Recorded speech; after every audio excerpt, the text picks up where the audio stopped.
Magandang gabi, Pilipinas!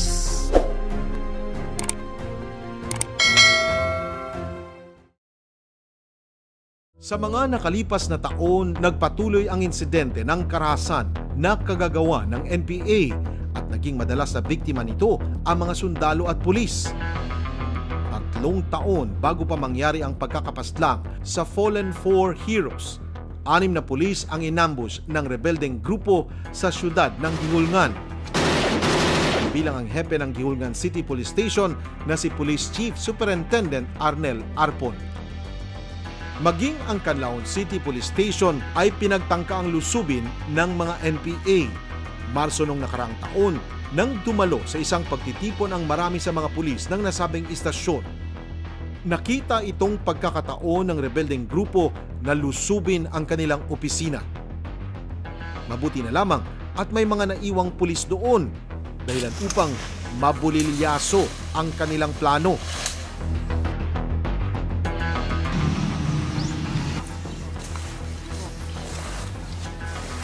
Bukod sa mga opisyal ng gobyerno, sundalo at pulisya, isa rin sa madalas na puntirya ng mga komunistang hukbo ang mga negosyante na kanilang hinihingian ng revolutionary tax. Halimbawa nito, ang pagsunog sa bus na pagmamay-ari ng isang bus liner company. Paglalarawan ni Police Lieutenant Colonel Joson Paralag, gumamit ng panilinlang ang mga nagsagawa ng krimen. Sa pang-aambus kasi, nakakakuha ang mga NPA ng bagong armas mula sa mga pulis at sundalo, habang ang pangingikil naman nito sa mga pribadong kumpanya ay paraan upang mapunduhan ang pangangailangan ng grupo. Sa naging karanasan at matagal na taong pakikitigma ng mga tropa ng pamahalaan, kanilang ibinunyag na hindi na umano sila kumpiyansa at nagtitiwala pa sa mga NPA dahil mahirap umano silang kalaban. Madalas, ginagamitan ito ng panlilinlang at bilang tugon, iba't ibang hakbang ang kanilang isinasagawa upang tapatan ang mga natatanggap na mga banta.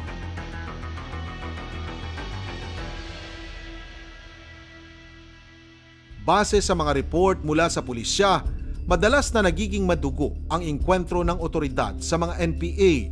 Bunsod nito, pinag-aaralan nilang maigi ang kanilang magiging estratehiya nang sa gayoy hindi na maulit pa ang mga naturang krimen. Sir, gawas! Sir! Siya sir!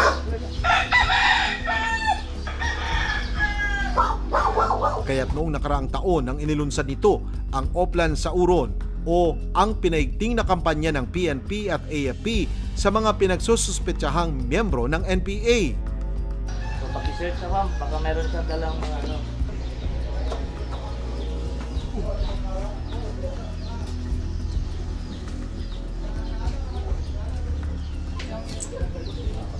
Ano? July. July? June 20. Kini mahimong laban batok nimo o sa bisan asa sa korte. Kung ikaw Sir, kuwaran sir, planted na eh. Dili na akong armas. Utang na nila na eh. Pero ang mga recipient ng mga kwan na ito, sa search warrant natin, massive search warrant po sa buong Negros. Ito po yung mga suspected na NPA leaders natin, saka mga Sparrow members, na ito po yung mga sanhi at dahilan o mga kabilang sa mga nag-ambush po at nag-liquidate sa mga government forces.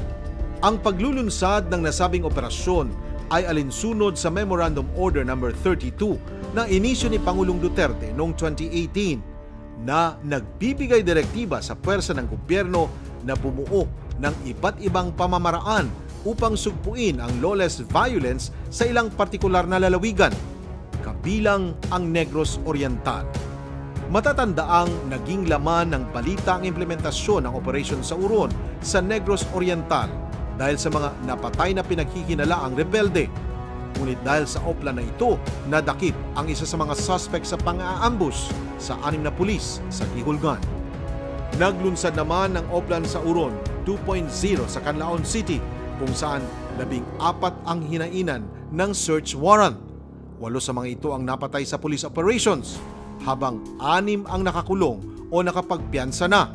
Ayon sa pulisya, maganda ang naging bunga ng programa pagdating sa pagpapababa ng crime rate ng nasabing bayan. Actually, maganda po yung resulta kasi po lahat po yung naging subject for search warrant po is yun po talaga yung mga masasabi natin mga haligi po ng mga lefties or NPA dito po sa lugar natin sa Negros Oriental. So nagkaroon po ng magandang epekto at bumaba naman po yung magiging lakad or yung ano po ng mga NPA dito.